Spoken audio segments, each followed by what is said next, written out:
atelier avec des orateurs de prestige, de grand talent. Mais j'ai l'intime honneur de présider cet atelier avec le professeur Bernard Roch, qui fait de la dictologie, ne connaît pas le professeur Bernard Roch, quitte la salle, n'est-ce pas? Je vais évidemment lutter contre ma nature et lui laisser la parole tout de suite. Bon, c'est un plaisir de co-chairer cette session avec le professeur Benyamina. On a toute une série de contributions.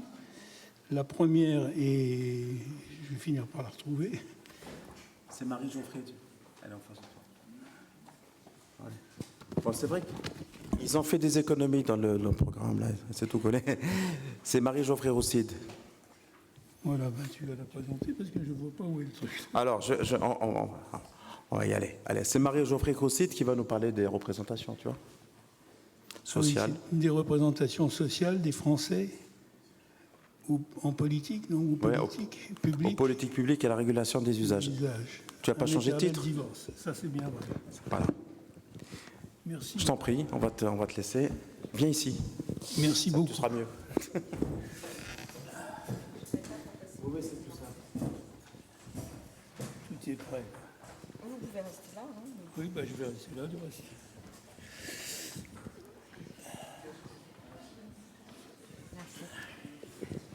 Donc, bonjour à toutes et à tous. Tout d'abord, merci aux organisateurs de THS de m'avoir donné la possibilité donc, de faire cette présentation aujourd'hui. Donc, c'est une présentation que j'ai préparée avec deux collègues, David Martin-Milot, qui est chercheur au Québec, à Montréal, et Stanislas Spilka, qui est chercheur à l'OFDT. Alors, tout d'abord, quelques éléments de cadrage sur les modes de régulation du cannabis. Donc, si on regarde ce qui se passe à l'étranger, donc on voit qu'en Europe, aujourd'hui, on a des modes de régulation très variés. Donc les Pays-Bas, qui sont souvent cités en exemple, et qui, contrairement à ce qui est souvent avancé, ne sont pas un pays qui a légalisé le cannabis, mais par contre, c'est un pays qui a mis en place un système de tolérance par rapport à la vente, sans permettre toutefois la production de cannabis. Et en fait, le modèle qui a été choisi par les Pays-Bas est un modèle en fait qui porte sur la question de l'acceptation de risques acceptables versus des risques non acceptables.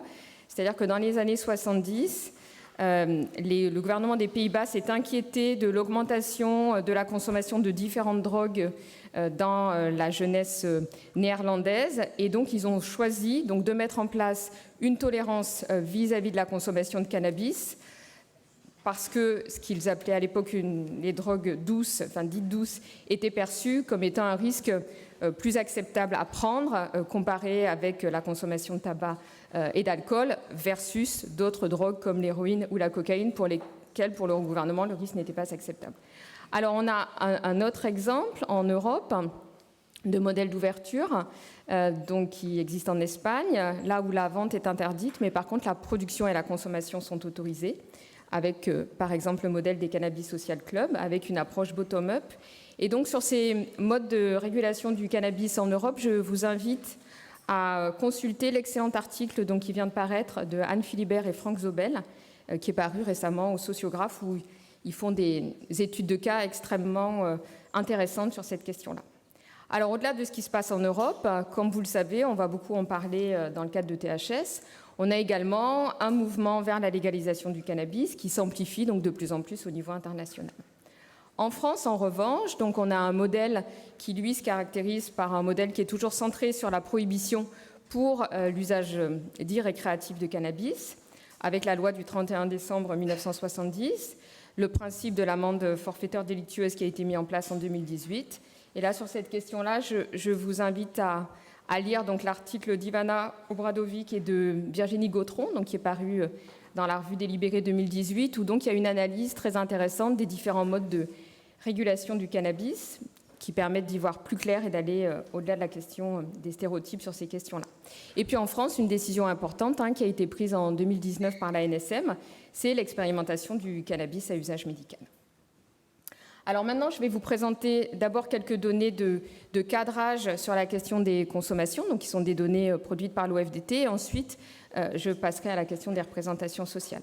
Donc, comme vous pouvez le voir sur cette carte, la France se distingue par un niveau une consommation de cannabis chez les jeunes de 16 ans qui est le plus élevé en Europe. Donc là, vous voyez, on voit donc sur cette carte, donc plus le pays est foncé, plus le niveau de consommation est élevé. Et donc, on voit que la France se distingue des autres pays européens. Alors ensuite, sur cette diapositive, j'ai choisi de vous montrer en fait la manière dont l'OFDT, donc à partir des données du baromètre santé, d'Escapade et de l'enquête en classe, a pu estimer donc la part à la fois des expérimentateurs de différentes drogues et ensuite la part des usagers réguliers. Et donc ce qu'on voit, c'est que les trois drogues qui sont le plus consommées en France donc, sont l'alcool, le tabac et le cannabis, comme on peut le voir en haut. Les niveaux d'expérimentation sont sans commune mesure, sont difficilement comparables avec les niveaux, par exemple, de consommation de cocaïne, d'ecstasy ou d'héroïne. Mais ce qui est intéressant pour le cannabis, quand on compare à l'alcool et le tabac, c'est que la différence entre le niveau d'expérimentation et l'usage régulier ou problématique est beaucoup plus bas pour le cannabis que pour les autres produits, comme le tabac ou comme l'alcool. Alors ensuite, là, il s'agit de données du baromètre santé 2017, donc les données du baromètre les plus récentes, qui ont été exploitées par l'OFDT. Et là, donc, sur ces graphiques, on voit donc la proportion d'usagers dans l'année, d'usagers réguliers de cannabis par sexe et par groupe d'âge. Et la première chose qu'on voit, c'est déjà qu'il y a des différences importantes entre les niveaux de consommation chez les hommes et chez les femmes, tant pour l'usage actuel que pour l'usage régulier. Mais surtout, ce qui est intéressant, c'est de voir qu'en fonction des générations, les niveaux ne sont pas les mêmes. Et donc, on voit que pour la génération des 18-25 ans, tant chez les hommes que chez les femmes, et tant pour l'usage actuel que pour l'usage régulier, les niveaux de consommation sont plus élevés, jusqu'à 35% pour l'usage actuel chez les 18-25 ans. Et donc, l'hypothèse qu'on peut faire, c'est que dans les années qui viennent, la prévalence de l'expérimentation et de la consommation de cannabis va tenter à augmenter puisque les générations les plus jeunes consomment plus de cannabis que les générations plus âgées. Et donc, cet usage, le fait que ces nouvelles générations consomment plus fait qu'on va avoir des prévalences qui seront plus élevées. Alors, autre élément important et qui joue sur la question des représentations, dans le débat public, on a tendance souvent à produire un discours très caricatural et parfois un peu sensationnaliste autour de la question des drogues, surtout quand elles ont un statut illicite, comme le cannabis. Et donc, il y a un sujet qui revient souvent, qui est le fait dans les médias que les jeunes consommeraient de plus en plus tôt. Là, les données d'Escapade sont intéressantes parce qu'on voit que l'âge moyen à la première consommation de cannabis, de tabac ou d'alcool, non seulement ne diminue pas, mais a même tendance à augmenter pour certains produits. Enfin, pour terminer sur les données de cadrage, et là je pense que ça va renvoyer aux interventions de mes collègues qui vont intervenir juste après, c'est que dans le cadre de l'enquête Escapade, il y avait également donc l'enquête Escapade est une enquête qui est proposée donc aux jeunes de 17 ans au moment du jour de préparation à la défense. Et donc c'est une enquête représentative de la population des adolescents de 17 ans.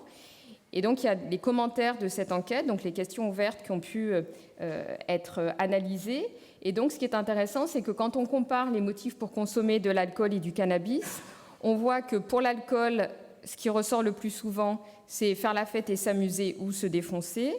Pour le cannabis, on a également ces motivations, mais on a des motivations également de consommation qu'on ne retrouve pas pour l'alcool, qui sont pour me calmer ou pour mieux dormir, donc des dimensions autothérapeutiques du cannabis. Alors, je vais passer maintenant à la question des représentations en vous présentant deux types d'enquêtes. Les dernières données de l'enquête EROP, qui a été effectuée par l'OFDT, et une enquête que nous avons effectuée avec David Martin-Millot, qui est une enquête qualitative sur les représentations sociales vis-à-vis de la légalisation du cannabis. Donc, l'enquête EROP a été réalisée donc, pour sa deuxième édition en 2018. C'était le 5e exercice. C'est une enquête qui est effectuée auprès d'un échantillon de 2001 individus représentatifs de la population française avec des interviews qui se font au téléphone autour de 30 minutes. Donc, cette enquête, en fait, s'intéresse à la perception des drogues illicites, aux opinions sur les politiques publiques, et il y a un focus sur le cannabis, sur les modes de régulation. Donc là, ces données, ce graphique, en fait, porte sur l'enquête EROP, et donc il présente l'évolution des seuils de dangerosité selon le statut légal des produits. Donc la manière dont les produits sont perçus comme étant des produits dangereux ou pas par la population. Et donc vous avez à chaque fois, pour chaque produit, les résultats de l'enquête effectuée en 1998 et les résultats de l'enquête effectuée en 1999 et en 2018. Et ensuite, en bas, chaque produit, héroïne, cocaïne, cannabis, tabac et alcool. Donc le premier résultat qui est intéressant, c'est de voir que, ça ne bouge pas, l'héroïne et la cocaïne sont perçues comme étant des drogues dangereuses dès la première expérimentation. Alors que pour le tabac et pour l'alcool, ce n'est pas vraiment le cas. Les niveaux de dangerosité dès la première consommation sont très faibles, surtout pour l'alcool. Le cannabis se situe au milieu, tout à fait au milieu, et donc ce qu'on peut observer, c'est pour l'ensemble, l'autre élément qui est très intéressant, je trouve, dans ce graphique, c'est que quand on compare 1999 et 2018, on voit que pour la population française, il y a une évolution, puisque les produits illicites tels que l'héroïne, la cocaïne et le cannabis, pour ces trois produits-là, on voit une diminution du sentiment de la population que ces produits sont dangereux dès la première expérimentation, alors que c'est l'inverse pour les produits légaux. Pour les produits comme l'alcool et le tabac, là on voit entre 1999 et 2018 une évolution de la représentation des Français qui considèrent en plus grand nombre que ces produits peuvent être dangereux, même s'ils sont licites dès la première utilisation. Alors, concernant la légalisation du cannabis, là, vous voyez sur ce graphique, donc 3 questions qui ont été posées.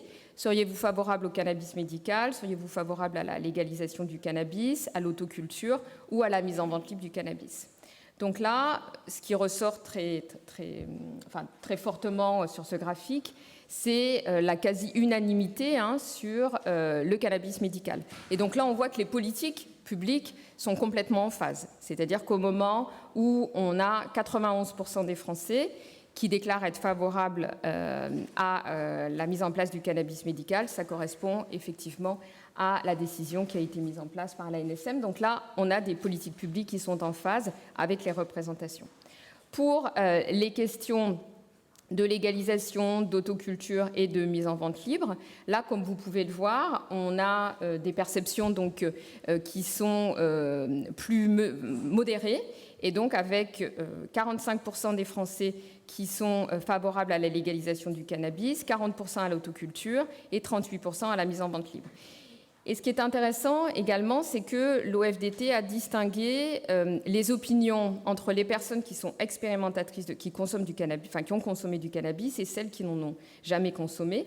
Et donc on voit que pour le cannabis médical, il y a une unanimité, quel que soit le rapport au produit, alors que pour les autres mesures qui sont proposées, là on voit des différences très importantes entre les personnes qui ont expérimenté le cannabis et celles qui ne l'ont pas expérimenté.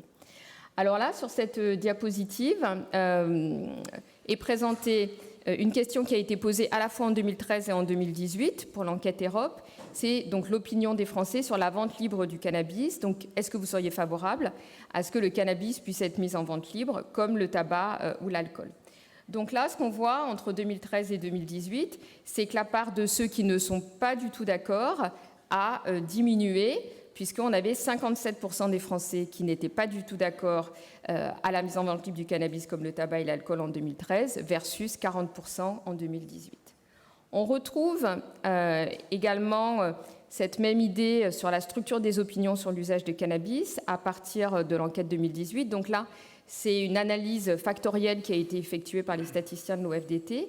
Et là, ce qu'on voit, c'est que sur le cannabis, on a en fait une très faible proportion de Français qui se situent dans un type d'opinion très répressif. C'est-à-dire que ceux qui sont catégorisés à partir de cette analyse factorielle comme étant répressifs, c'est-à-dire ceux qui se montrent radicalement opposés à tout assouplissement de la législation en France, ne sont que 7% des Français. Et ceux qui sont les plus nombreux sont en fait les modérateurs, les réformateurs et les pro-légalisation, c'est-à-dire ceux qui sont plutôt favorables à ce qu'on sorte en tout cas du tout prohibition et à ce qu'on aille vers une approche plus sanitaire. Alors je vais passer maintenant à la deuxième enquête, donc qui complète tout à fait l'enquête EROP, puisque c'est une enquête là qualitative et non pas quantitative. Donc c'est une enquête qui a été réalisée par David Martin-Millot sous ma direction. Donc David Martin-Millot est chercheur au Québec, à Montréal. Et donc, on a mis en place une étude avec une méthodologie qualitative constructiviste, avec l'idée d'étudier les représentations sociales des parties prenantes en France et au Québec. Mais là, je ne vous présenterai que les résultats en France, en interrogeant des représentants du gouvernement, des professionnels de la santé et de la santé publique, des représentants d'associations professionnelles et de plaidoyer, des chercheurs et des usagers de substances. Alors l'idée, c'était d'étudier donc les constituants de la représentation sociale, la manière dont les personnes se reconstruisent le réel, la manière dont elles maîtrisent leur environnement à travers la production de codes communs autour de la question du cannabis, la manière dont les représentations peuvent orienter les conduites, justifier des conduites et également le sentiment identitaire autour de ces questions-là. Alors en fait, on a utilisé deux types de méthodes. Une méthode donc, qui est éprouvée sur la question des représentations sociales, c'est-à-dire qu'on a proposé aux personnes qu'on a rencontrées d'écrire sur des petits post-it les mots, les idées qui leur venaient quand on évoquait la question de la légalisation du cannabis. Et ensuite, on a, suite à la production de ces vignettes, fait des entretiens avec chacune des personnes. Donc là, je vais vous présenter, en fonction des types de parties prenantes, les termes qui ressortent le plus. Alors, concernant les représentants du gouvernement, donc on a interrogé à la fois des personnes qui étaient à la tête des institutions et des administrations actuelles ou des personnes qui avaient pu occuper ce type de position auparavant. Donc là, ce qui ressortait dans les entretiens et à partir des vignettes, c'était les termes suivants. Donc en haut du tableau, vous avez les termes qui sont apparus le plus fréquemment. Donc la première vignette, première idée, la ligne en dessous, deuxième vignette, deuxième idée, et la ligne encore en dessous, troisième vignette, troisième idée. Donc ce qui ressort chez les représentants du gouvernement, c'est autour de la question de la légalisation du cannabis, le fait qu'il y aurait une crainte, si on légalisait, qu'il y ait une pression des lobbies. Donc en fait, une préférence pour un mode de légalisation qui serait contrôlé par l'État. Les questions qui se posent également sont donc des questions autour du marché et aussi le fait de mettre fin au trafic dans les quartiers. Concernant les représentants du gouvernement, donc c'est autour de ces questions des modes de régulation, la question des lobbies, le fait que la légalisation pourrait aussi être un moyen de permettre un développement de la prévention, avec en même temps un accent très fort mis sur le fait que si on légalise, il faudra vraiment restreindre la vente aux mineurs, et puis l'idée d'impliquer les élus locaux si une telle mesure était mise en place. Ensuite, chez les chercheurs et les experts qui ont pu être interrogés, là, ce qui ressort quand on les interroge sur la question de la légalisation du cannabis en France, c'est que la légalisation sera un moyen d'avoir une politique cohérente, de mettre en place du contrôle, un contrôle de la qualité des produits, qu'on serait ancré dans la réalité des pratiques, comme on vient de le mettre, en mettant en évidence, ce qui a été mis en évidence par les chercheurs, ça a été mis en parallèle avec les résultats que je vous ai présentés sur les niveaux de consommation des Français. Ce qui est mis également en exergue par les chercheurs et les experts, c'est que les jeunes sont les premiers consommateurs de cannabis en Europe et donc ça interroge sur le modèle français qui a été mis en place. Et le dernier élément qui était mis en avant par les chercheurs et les experts, c'était la nécessité de mettre en place une convention cadre si on légalise le cannabis, à l'instar de ce qui a été mis en place dans la lutte contre le tabac. Quand on interroge les associations de professionnels et les activistes, là, c'est le seul groupe de parties prenantes où on a pu obtenir des positions beaucoup plus diversifiées, avec des personnes donc, qui étaient très favorables en se disant voilà, si on légalise, ça va permettre de remettre en cause l'hypocrisie sociale, d'être dans une véritable politique de réduction des risques et des dommages, d'impliquer les politiques, d'associer les professionnels. Mais on a également, dans les associations de professionnels, une crainte sur la mise en danger des jeunes, sur le fait que l'État puisse devenir dealer, là je reprends les termes, et que la jeunesse puisse être en danger. Enfin, on a interrogé également donc des associations d'usagers et des représentants de famille, où là, ce qui ressort, c'est pourquoi criminaliser un acte, la consommation de cannabis, qui ne fait pas de mal à autrui. Légaliser permettrait d'entraîner une responsabilité individuelle, de lutter contre le crime organisé. Donc pour terminer, donc ce que montrent donc ces études, et donc ça a été également mis en évidence par un article de David Nutt dans le Lancet, c'est que les drogues en fait sont un construit social et la dangerosité des drogues sont également liées à des constructions sociales. Et par exemple, David Nutt, donc dans le Lancet, avait mis en évidence au début des années 2000 que les dangers liés à l'alcool et au tabac étaient plus importants que les dangers liés au cannabis. Et malgré cela, les législations qui sont mises en place pour l'alcool et pour le tabac sont beaucoup plus libérales que celles qui sont mises en place pour le cannabis. Donc en conclusion, on peut dire que l'étude donc, des représentations sociales est importante pour comprendre la manière dont va se structurer le débat public autour du cannabis en France.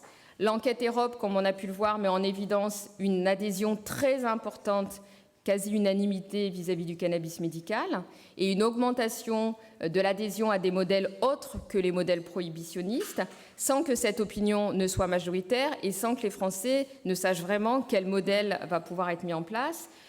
Ce que l'enquête Europe met également en évidence, c'est qu'il y a une méconnaissance de ce que recouvrent les modes de régulation du cannabis en population générale. Dans notre étude qualitative sur les représentations sociales, ce qu'on voit, c'est que quand on interroge donc les parties prenantes sur la légalisation du cannabis, c'est les concepts de régulation, concertation et implication des parties prenantes, réduction des risques et des dommages qui sont jugés prioritaires, avec un consensus sur l'échec du modèle prohibitionniste.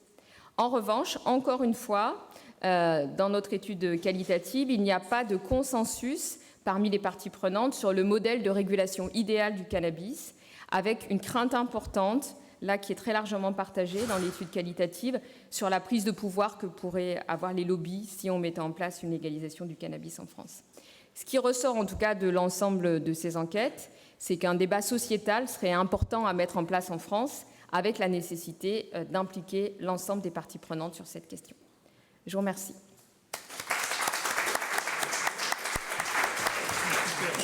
Merci. Merci Madame pour cette magnifique présentation, très claire et très documentée. Je pense qu'il va y avoir beaucoup de questions. On prend les questions à la fin ou au début? Comme tu veux.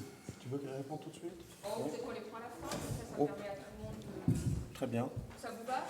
Oui, ça me va très bien. Bon, on va C'est essayer simplement une remarque. Oui, Une remarque, des fois que j'oublie.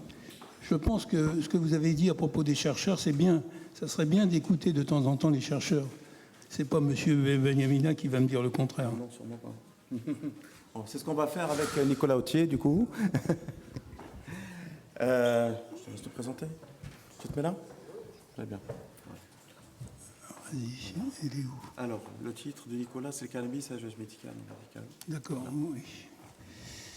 Alors, donc, le professeur Nicolas Authier est à Clermont-Ferrand et il présente une conférence qui s'appelle « Cannabis à usage médical et non médical, mieux nommer ses usages pour mieux comprendre et accompagner les usagers et patients ».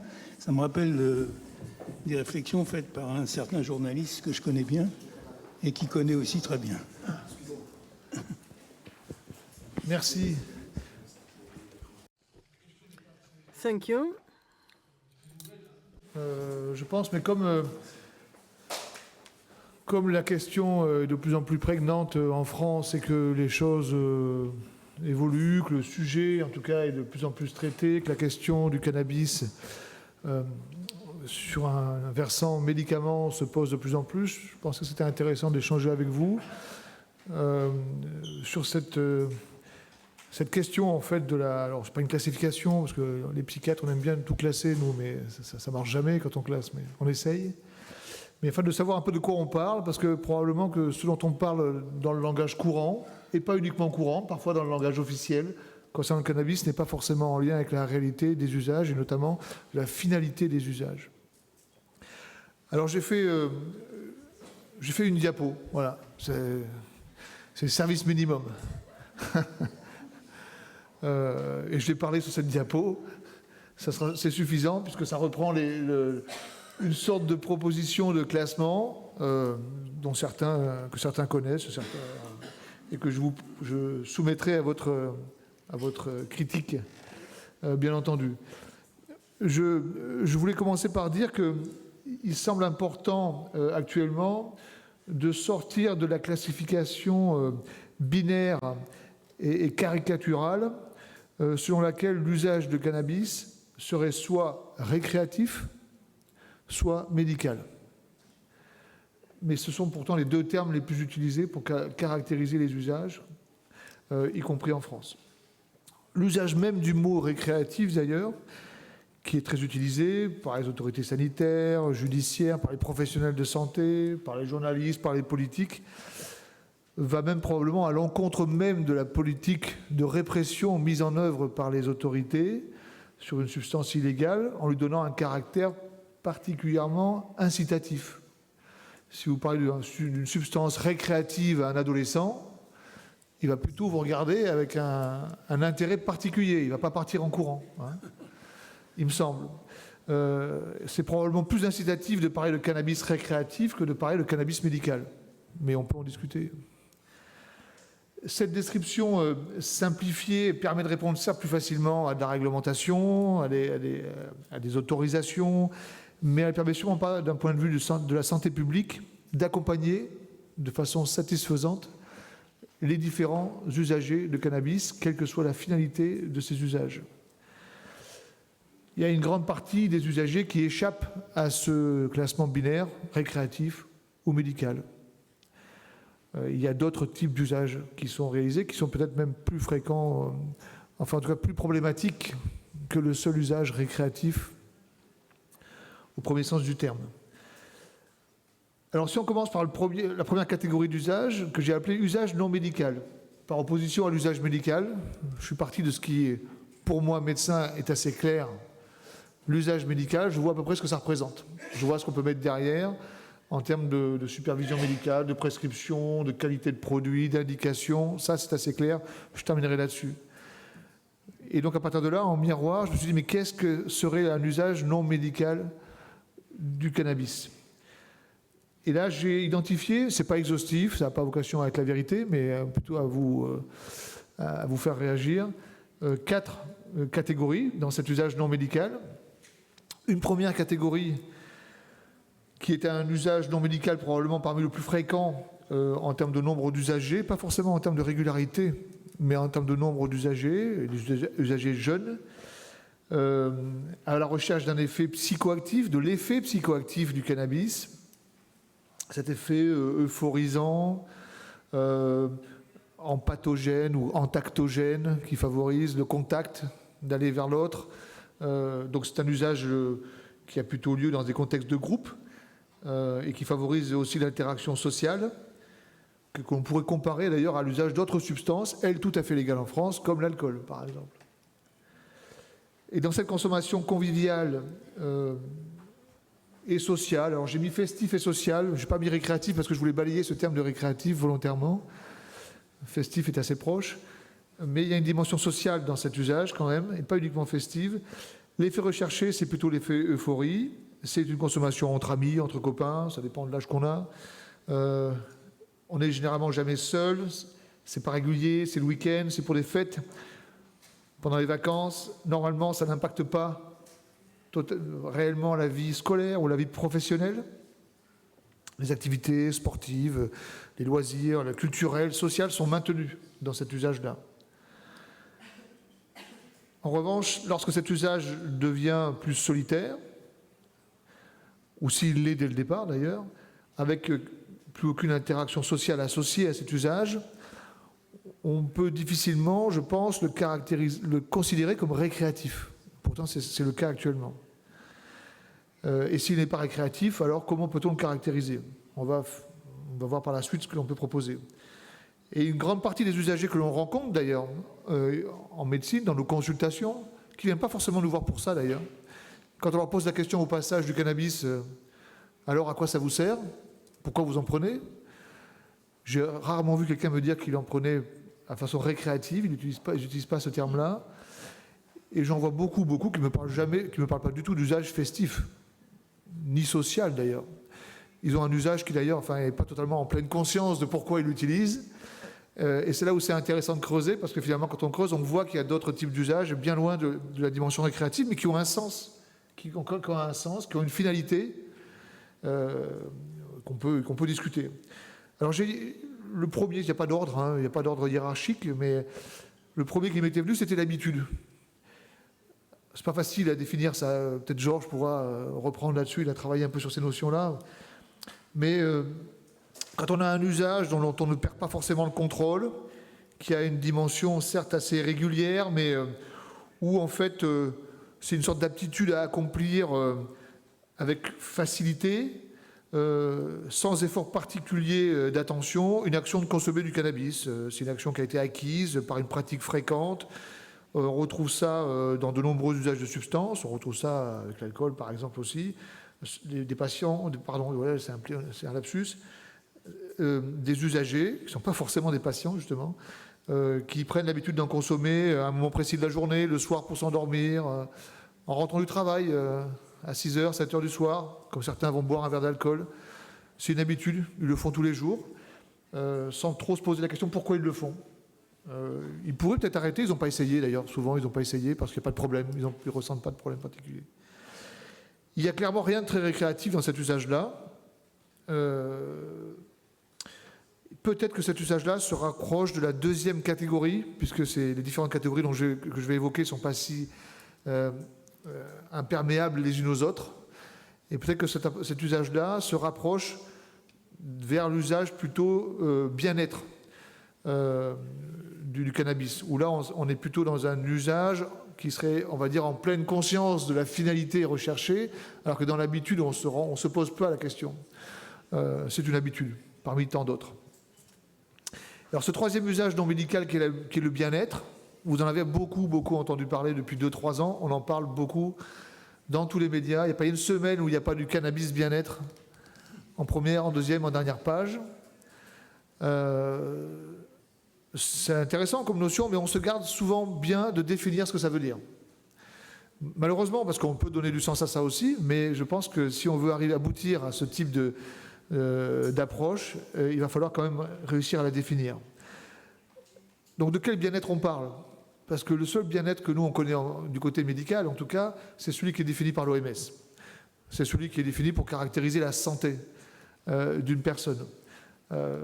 La santé, l'OMS le dit, je vais vous lire la définition pour ne pas me tromper, c'est un état complet de bien-être physique, mental et social. Ça ne consiste pas seulement en une absence de maladie ou d'infirmité, et elle précise que la possession du meilleur état de santé qu'il est capable d'atteindre constitue l'un des droits fondamentaux de tout être humain. Donc tout être humain peut prétendre au bien-être, à la santé définie par le bien-être, et donc pas uniquement l'absence de maladie.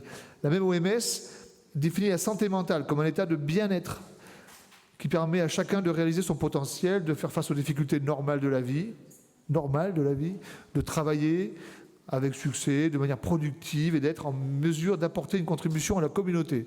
C'est les termes de l'OMS. Alors en pratique, cette finalité d'usage du cannabis, ou de ses dérivés, parce qu'on parle beaucoup de cannabis bien-être, mais souvent ça concerne des dérivés ou des extraits du cannabis, des cannabinoïdes, ça se traduit surtout par le bien-être de ceux qui en font un business pour l'instant. Pour l'instant. C'est le vaste business du cannabidiol. Je le dis franchement, pour moi, pour l'instant, ça reste un vaste business du cannabidiol.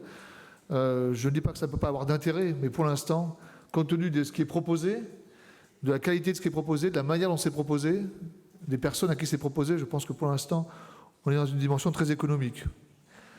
Ça sort de mon champ de compétences.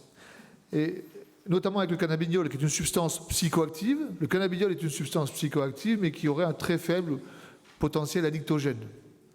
C'est une substance psychoactive. D'ailleurs, c'est pour ça qu'elle a des intérêts aussi en thérapeutique, dans le domaine du médical. Elle permet, par ses propriétés, de couvrir différents champs qui peuvent concerner le bien-être. Ça commence par la cosmétologie. Je ne vous ai pas mis des photos, là, mais j'aurais pu vous mettre pas mal de photos. Il suffit d'aller maintenant dans les magasins de cosmétiques pour voir tous les produits à base de chanvre proposés, avec marqué ou pas cannabidiol, qui sont toujours légaux, bien entendu, avec des feuilles de cannabis, etc., et qui jouent sur ce côté, effectivement, légal, cannabidiol, absence de risque, etc. Alors, pour la cosméto, je ne peux pas vous dire quels sont les niveaux de preuve. Je ne suis pas sûr qu'il en faille, d'ailleurs, ce n'est pas l'idée, hein, et on n'en demande pas. Enfin, il y a des questions de sécurité, mais pas en termes de preuve d'efficacité, il suffit d'y croire et d'avoir les moyens. Mais en revanche, on va un peu plus loin avec ce cannabis bien-être et il flirte quand même aussi avec des allégations thérapeutiques. Et c'est là où ça devient un peu problématique et c'est là où la situation s'est un peu crispée il y a un an et demi, je ne me souviens plus, un peu plus d'un an, effectivement, quand les autorités sanitaires ont rappelé quand même ce qui n'était pas autorisé de faire autour des questions des produits de cannabis, notamment autour du cannabidiol et tous ces commerces qui sont toujours ouverts d'ailleurs, hein, ils ont juste changé de rue, ils sont déplacés, changé de nom, mais enfin, on en a toujours, nous en tout cas de notre côté, il y en a toujours, il y en a un pas très loin de l'hôpital maintenant, qui permettent de vendre des produits à base de cannabidiol ou pas, avec des traces de THC parfois. Voilà. Donc ça, c'est la problématique du bien-être, quoi, où je pense qu'en voulant trop flirter avec le thérapeutique, ils se sont mis effectivement dans l'illégalité, ce qui a du coup entraîné une réaction un peu ferme, alors qu'on peut peut-être discuter du bien-être et d'un intérêt du cannabis à bien-être à condition de bien définir ce que c'est. Et pas de parler de cannabis light, pas de parler de cannabis légal, parce que ça ne veut rien dire en fait, et puis l'enjeu n'est pas là. En revanche, ça a eu un intérêt, ça, ce cannabis bien-être ou mieux-être, je ne sais pas, c'est de faire apparaître des nouvelles populations d'usagers. Alors, soit des patients, soit des usagers, pas forcément l'un ou l'autre, qui n'en avaient parfois jamais consommé, qui n'avaient parfois même certains d'entre eux jamais fumé de cannabis, et qui ont été attirés par ces produits-là parce qu'ils avaient un autre intérêt. On leur a proposé de cela pour soulager des symptômes, provoquer un bien-être. Donc ils ont été tentés par ça, comme on peut être tenté par d'autres produits. Et puis ça a aussi intéressé des patients consommateurs de cannabis qui avaient des problèmes avec le cannabis, qui ont cherché une aide parfois au sevrage, et donc qui eux étaient des usagers réguliers de cannabis, mais qui n'ont pas forcément retrouvé tout à fait la même chose, puisque c'était des produits très pauvres en THC, et donc l'effet n'était pas du tout le même. Alors voilà pour le côté bien-être. Et puis enfin, il y a le côté autothérapeutique, qui nous rapproche progressivement du côté médical, mais qui n'est pas médical dans le sens où on n'est pas dans un encadrement médical, une supervision médicale, une prescription. Quand je parle de médical, vous l'avez vu, c'est marqué sur prescription. C'est ma manière de différencier les choses. Et l'autothérapeutique, eh bien, ça veut dire qu'en l'absence de régulation, d'encadrement, ou dans le cadre d'une interdiction, ou d'un accompagnement médical possible, il y a certains usagers qui, effectivement, pour pouvoir soulager une souffrance physique ou psychique, peuvent être amenés à s'automédiquer, parce que d'abord, la médecine parfois est impuissante pour les aider, ou trop partiellement efficace, et qu'ils ont légitimement le droit d'essayer de trouver une solution pour soulager leur souffrance. Et on retrouve deux grandes catégories d'usage autothérapeutique. Un usage qu'on peut identifier dans le cadre de l'addiction au cannabis, où finalement, lorsque vous êtes devenu addict au cannabis, eh bien finalement, votre usage de cannabis, il n'est sûrement pas récréatif. C'est très rare, enfin, il ne fait plus cet effet-là d'ailleurs. Généralement, c'est un usage qui s'impose, soit lié au manque de cannabis, puisque le manque de cannabis, de la dépendance et le sevrage existent, mais aussi au craving, ces envies irrépressibles de consommer. Et donc, pour traiter les symptômes liés à tout ça, l'angoisse, les tremblements, l'anxiété, les troubles du sommeil, eh bien, l'usager va s'auto-médiquer finalement. Il va s'auto-traiter, pas toujours en pleine conscience, là aussi de le faire, mais lorsqu'on lui permet de décrire les choses, il le dit bien clairement, j'en prends pour aller mieux, parce que si j'en prends pas, je vais pas bien. Mais je vais pas bien parce que j'en ai plus. Bref, c'est le principe de l'addiction en général, ça. Encore une fois de plus, bon, le problème de ça, c'est que cet usage de cannabis-là, qui paraît soulager très temporairement, en fait, finit par aggraver, bien sûr, les complications, notamment psychiques du cannabis, sur l'humeur, le sommeil et l'anxiété, voire participer à décompenser certains troubles psychotiques liés à la présence de THC. Rien de très récréatif, encore une fois de plus, dans cet usage irrépressible de cannabis. Et puis l'automédication, eh bien, là, on se rapproche là aussi d'un usage à visée thérapeutique, mais là aussi plus en pleine conscience,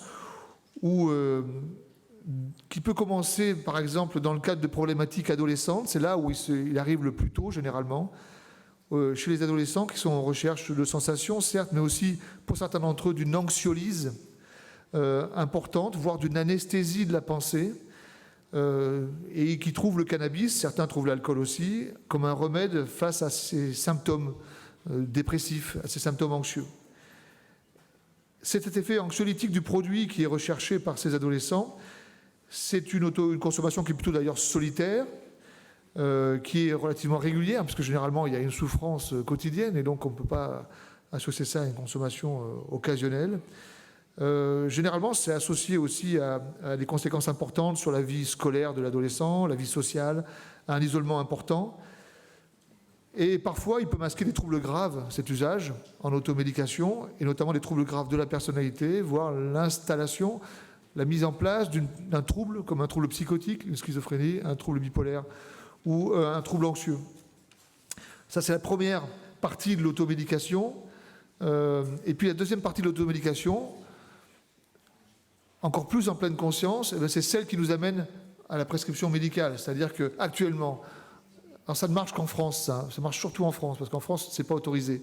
Donc en France, certains patients qui ont, par exemple, une sclérose en plaques avec des spasticités douloureuses, des contractions musculaires douloureuses, qui ont des douleurs neuropathiques réfractaires ou d'autres douleurs, qui ont une épilepsie pharmacorésistante ou des complications liées au cancer, aux chimiothérapies, ou des situations palliatives difficiles à stabiliser. Certains ont trouvé cette solution, ont fini par la trouver, parce qu'on leur a proposé, parce qu'ils connaissaient déjà le cannabis, ou parce que leur enfant leur a fait essayer, etc. etc. Et ces patients-là, parce que ce sont des patients qui ont des maladies, finalement, en pleine conscience, ont fait le choix d'essayer et de tester. Et pour certains d'entre eux, ça a apporté un soulagement. Pour certains d'entre eux, le cannabis, ce n'est pas un médicament miraculeux, bien entendu. Ça se saurait depuis longtemps. Mais c'est une substance, c'est une plante qui contient des substances qui peuvent avoir un effet thérapeutique intéressant. Donc parmi ces substances qui ont déjà eu, qui ont cet usage d'automédication, certains ont déjà connu le cannabis avant, d'autres l'ont jamais connu, d'autres n'ont jamais fumé, d'autres ne veulent surtout pas fumer du cannabis pour se soulager, veulent trouver d'autres moyens. Et c'est intéressant parce qu'en fonction des profils d'ailleurs d'usage antérieur à l'usage en automédication, on a des croyances qui sont associées, qui sont parfois une exagération du potentiel thérapeutique ou des craintes relatives à cette substance. J'en prendrais bien, mais c'est dangereux, c'est une drogue. Bref, il y a tout pas un imaginaire, mais enfin quand même des croyances qui sont différentes chez ces différents patients. Encore une fois de plus, dans cette automédication, rien de très récréatif. Et pour l'instant, tous ceux dont je viens de vous parler en France, c'est ce qu'on appelle des récréatifs. Je caricature un peu, mais pas loin, puisqu'ils ne sont pas médicaux, puisque ça n'existe pas. Alors ce dernier usage médical, eh bien, il arrive, la réflexion est arrivée en France il y a maintenant quelques années, et puis elle a pris forme effectivement depuis un peu plus d'un an, enfin oui, un peu plus d'un an, 1 an et demi, parce qu'effectivement, ces usages qualifiés de non médicaux en France ou d'autothérapeutiques, lorsqu'on franchit la frontière et qu'on va en Italie, ou bien qu'on va en Allemagne, ou bientôt en Angleterre, ou qu'on va en Irlande, même si la frontière n'est pas aussi simple à franchir, eh bien on retrouve les mêmes patients qui se ressemblent à peu près, qui ont les mêmes pathologies, parce que c'est les mêmes souffrances, qui ont accès aux mêmes médicaments, et eux, ils ont accès légalement à des médicaments à base de cannabis ou des préparations pharmaceutiques à base de cannabis. Bon, bref, on ne va pas discuter du statut, c'est pas le lieu. Mais en tout cas, ils ont accès à ça. Donc ils sortent de la catégorie de ces fameux soi-disant récréatifs et ils deviennent officiellement dans un usage médical. Alors cet usage médical, il a évolué avec l'histoire, bien sûr, je vais terminer là-dessus. Ça fait plusieurs dizaines d'années que ça existe dans certains pays. Dans certains pays, ça s'est imposé d'ailleurs, avant même d'être réfléchi, on va dire, c'est quasiment imposé par la justice. Historiquement, il a été construit à partir d'une automédication. C'est-à-dire on a autorisé les gens à consommer leur propre cannabis, à planter, à faire de l'autoculture, etc. Ça, c'est l'histoire, et c'est ce qui explique pourquoi aussi on donne accès à des fleurs séchées de cannabis. Mais je ne suis pas sûr que ce soit l'avenir. En tout cas, ça se discute. Ça peut être l'avenir pour certains patients, mais probablement pas pour la majorité d'entre eux. Probablement qu'on va, et on le voit, d'ailleurs on le constate, que la réflexion autour du cannabis médical s'oriente vers une plus grande diversification des produits, en termes de composition, bien entendu, mais en termes aussi de modalités d'administration, de standardisation des produits, dans le bon sens du terme, c'est-à-dire que ça garantit la qualité des produits dans le temps, mais il faut avoir des produits différents pour répondre à des problématiques différentes. Il faut que cela concerne le plus grand nombre de patients et pas juste un nombre de patients experts. Je veux pas. Voilà. Pour moi, le cannabis médical, c'est pas le propre des patients experts qui ont eu un rôle capital pour faire passer les choses. Mais les patients experts sont trop experts, j'ai envie de dire, pour se baser sur leur modalité à eux, en fait, pour pouvoir répliquer ça au plus grand nombre.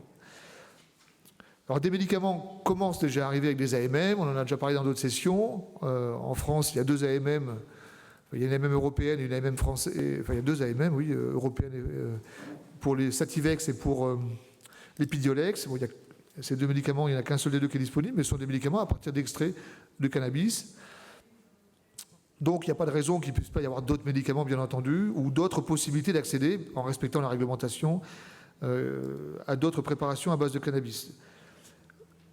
Une partie des usagers de cannabis actuellement sont donc considérés dans un usage non médical autothérapeutique et ils pourraient bénéficier peut-être dans les mois à venir, dans le cadre de l'expérimentation dans un premier temps, peut-être plus tard d'une légalisation, je ne sais pas, d'un accès à ces médicaments et peut-être pourront-ils être soulagés. Je terminerai en une phrase pour dire qu'évidemment ce que je vous ai présenté, ces différents profils d'usage, je les ai présentés un peu en silo, comme on classe en psychiatrie,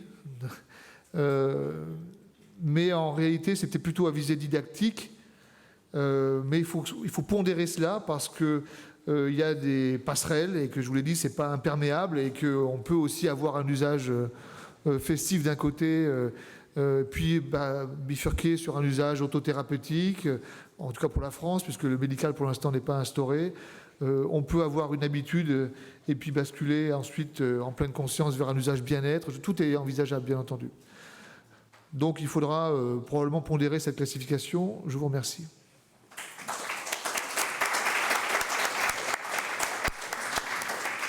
Merci beaucoup de cette présentation très claire et très didactique. Je crois qu'on va continuer, on va prendre la 3e et dernière, je pense, présentation. Avant-dernière. C'est l'avant-dernière, non? C'est Georges C'est Georges Brousse. C'est ça. C'est mauvais, mais ça soulage. Voilà, c'est mauvais, mais ça soulage. C'est Voilà. ça. Donc la contribution de M. Georges Brousse, toujours de Clermont-Ferrand, c'est le titre de sa présentation, c'est mauvais mais ça soulage, le paradoxe des effets psychotropes du cannabis en psychiatrie. Merci d'avance.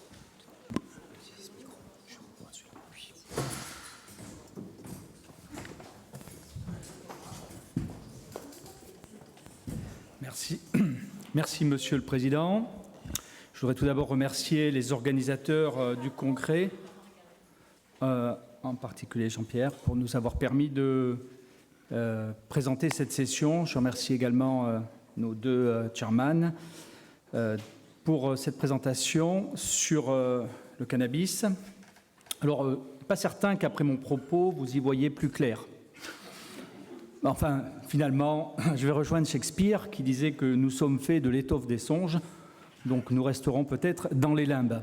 Mais finalement, il y a un certain nombre de questions que nous devons nous poser. Ah oui, j'y pense, Nicolas, puisque tu posais l'habitude m'est venue à l'esprit une réponse, l'habitude. ça va m'éviter une séance de psychanalyse. L'habitude, c'est une chanson de Maxime Le Forestier qui m'est revenue. C'est « L'habitude nous joue des tours ». Nous qui pensions que notre amour avait une santé de fer, une fois la rosée passée, regardons la rouille posée. Donc, méfions-nous de nos habitudes.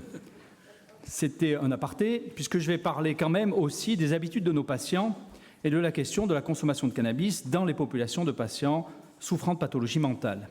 C'est mauvais, c'est ce que nous cessons de leur dire, mais ça soulage, c'est aussi peut-être ce qui nous renvoie.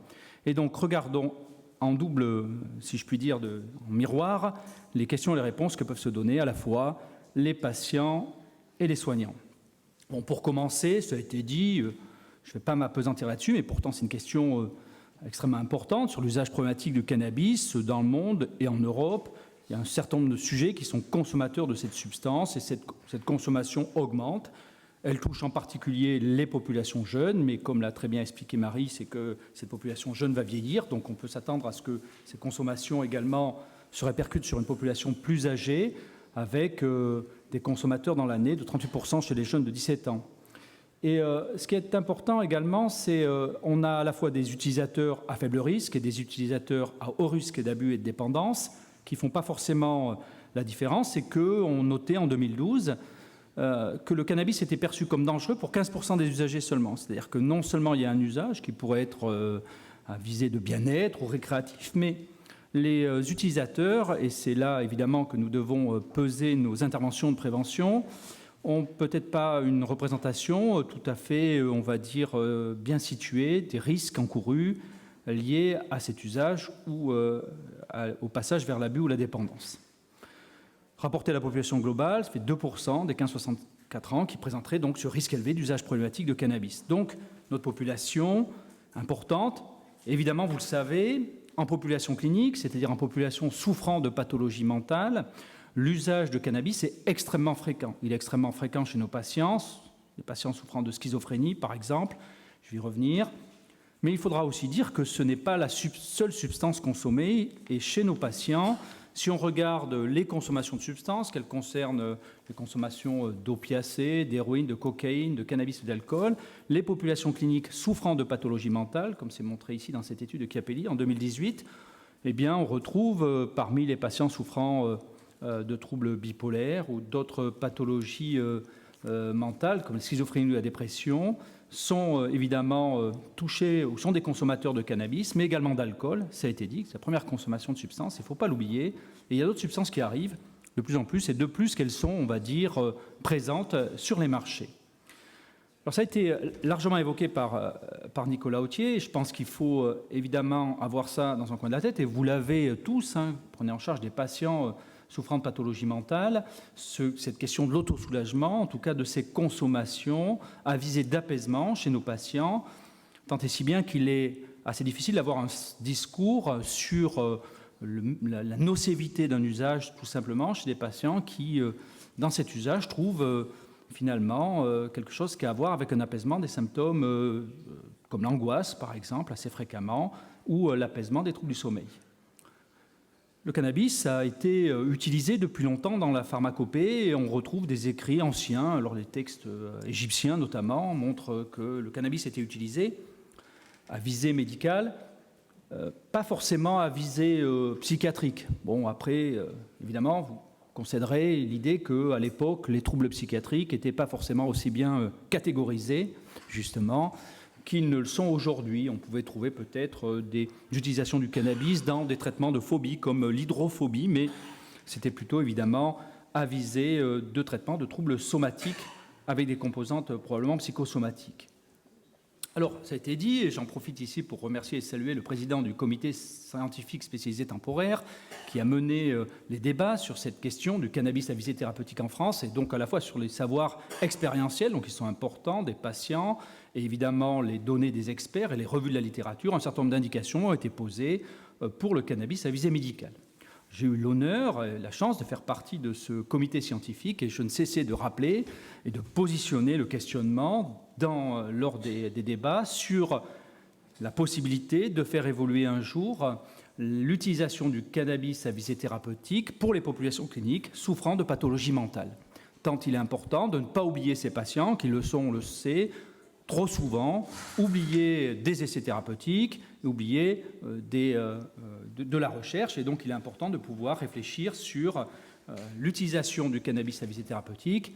Plus tard, évidemment, parce qu'il faudra plus de données de la littérature pour réfléchir sur cette question, en tout cas mener des études et des recherches sur la précision de cette utilisation du cannabis par nos patients. Justement, les patients. Alors, le discours des patients, vous le connaissez, il est important de le reprendre. Alors, je prends, là, hier, dans le service, on faisait le staff, un patient dont on parle, Pierre, 27 ans, qui est arrivé dans le service pour un épisode psychotique avec une dissociation mentale, une désinhibition psychique et comportementale, une désorganisation psychique.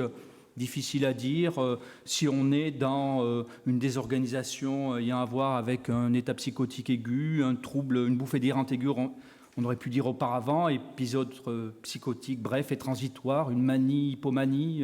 Est-ce que c'est un trouble de l'attention avec hyperactivité? En tout cas, il bouge beaucoup, il déambule beaucoup, il a un trouble de l'attention et il a une forte consommation de cocaïne basée. Alors vous allez me dire, évidemment, il y a peut-être un lien, bien entendu, mais malgré tout, après l'arrêt de la cocaïne, il y a toujours ces manifestations et c'est un patient qui, dans ses antécédents, avait déjà des oscillations thymiques notées bien avant la prise de cocaïne.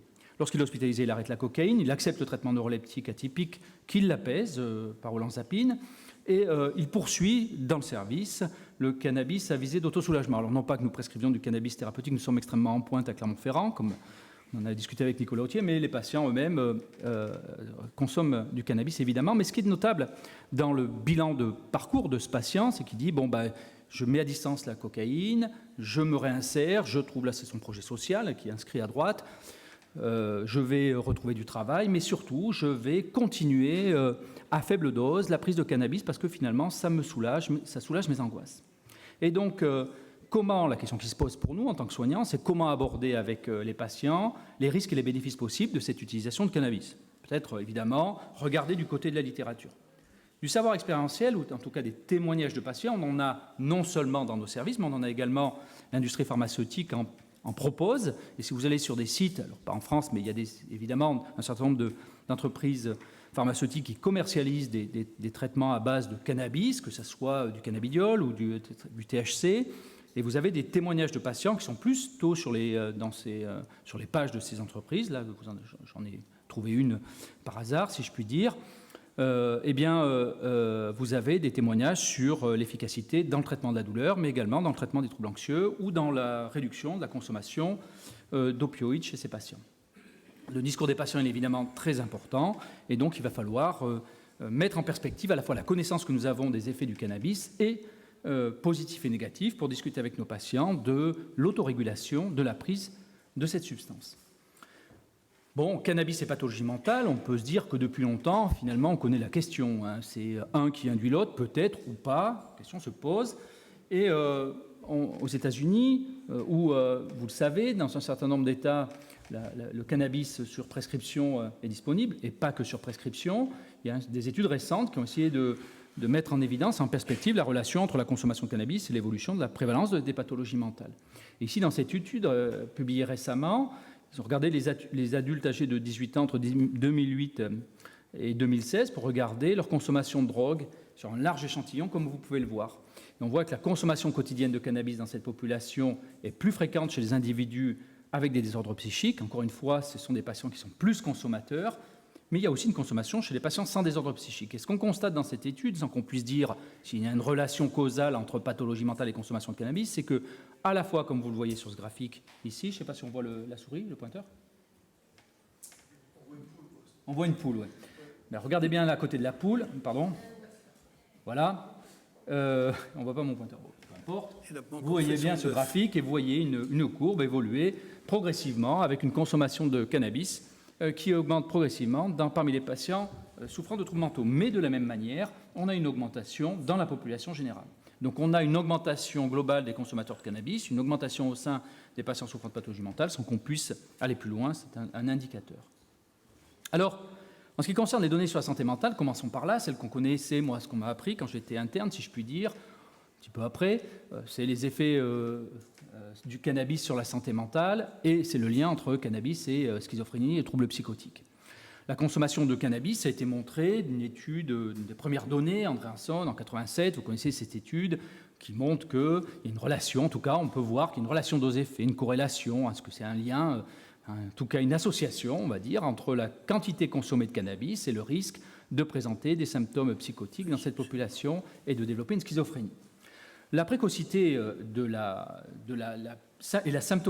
progression de la symptomatologie psychotique est d'autant plus importante que les patients présentaient auparavant des troubles psychiques. C'est-à-dire que, on le voit ici sur le graphique avec la courbe qui monte d'un seul coup à droite, là, vous avez, ce sont des patients ici, complètement à droite, qui ont des symptômes, des prodromes, des symptômes psychotiques qui se mettent à consommer. Et ceux-là, ils ont une expression psychopathologique, schizophrénique plus forte que ceux qui n'expriment pas de symptômes.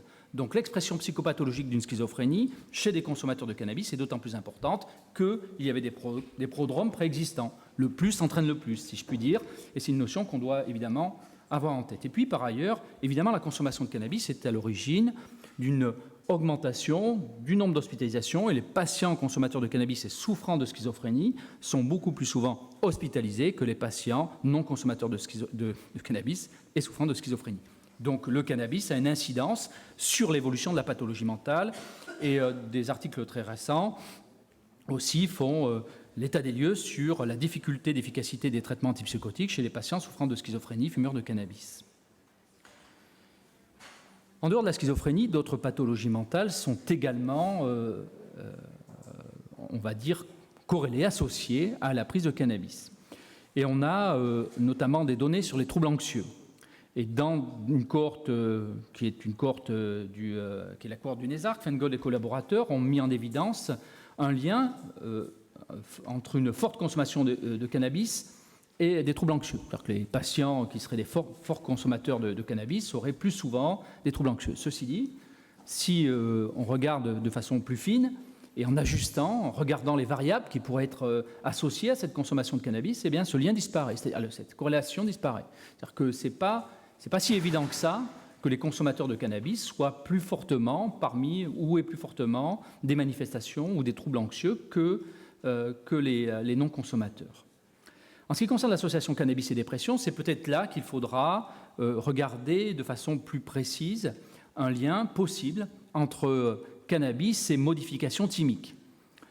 Dans cette étude, le graphique que je présente ici, qui est des données de Chalit et collaborateurs, ils ont mis en évidence sur une large population, 6 900 sujets, que plus les individus consommaient du cannabis et plus ils le faisaient tôt, notamment dans l'adolescence. Vous avez ici plusieurs étages, si je puis dire, de graphique, et plus c'est haut, plus ce sont des patients jeunes.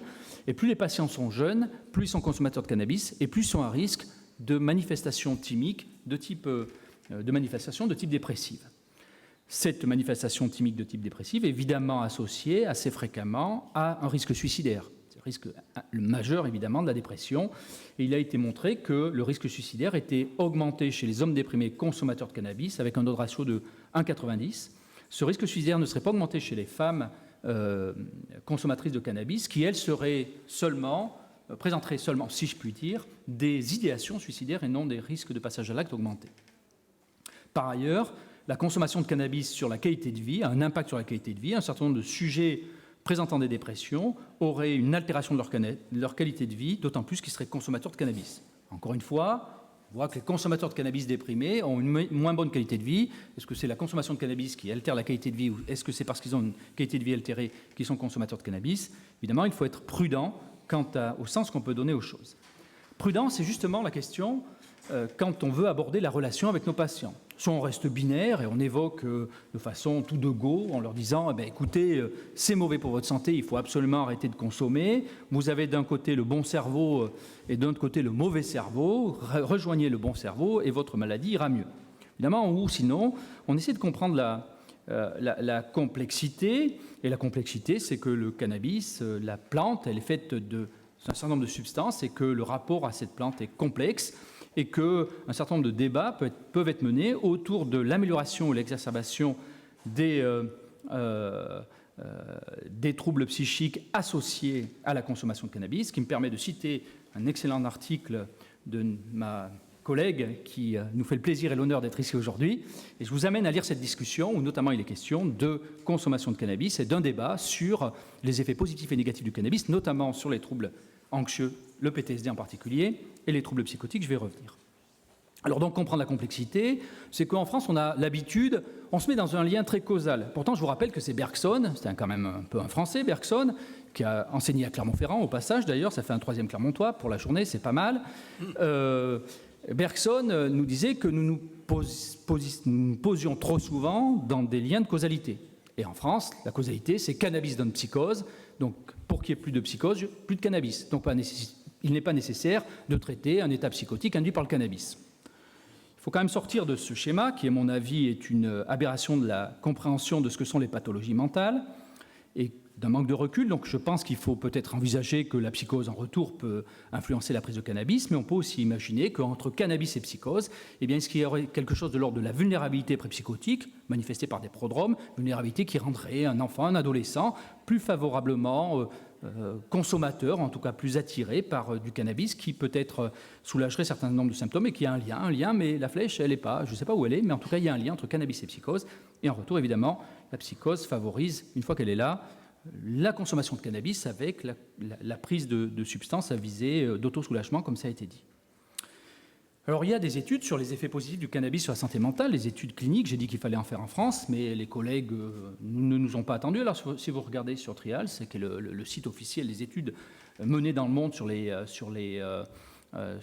médicaments ou les substances, vous trouverez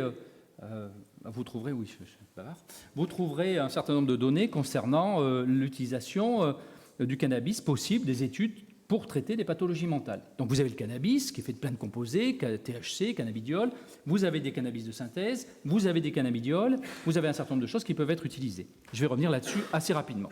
Alors d'une part, avant de revenir là-dessus, c'est qu'un élément important, j'ai parlé de pathologie mentale, on va parler des addictions, on va les situer dans les pathologies mentales, en tout cas de façon très intime, si vous le voulez bien.